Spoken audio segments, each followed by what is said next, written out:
ค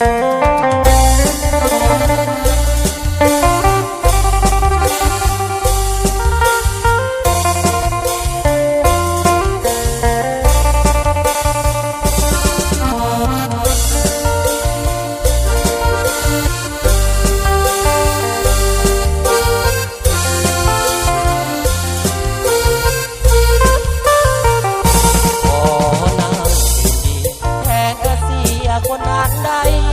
บอกเธออายบ่รวยบ่หล่อแต่อายก็มีใจหาเจอายได้ข่าวมาว่ากันดาแฟนจริงได้เขาหาบ่จริงบ่ยอดยิ่งลืมเขาเธอตาเขามีแต่น้องแก้วยังหวังไปต่ออายมาขอเตือนใจน้องญาติคู่ครองของเขาพอดีต้องมาเบิ่งอายถึงแม่นหน้าตาสายที่หาคนดีจากคนดีด้วยความจริงใจน้องว่าลืมแล้วมันโง่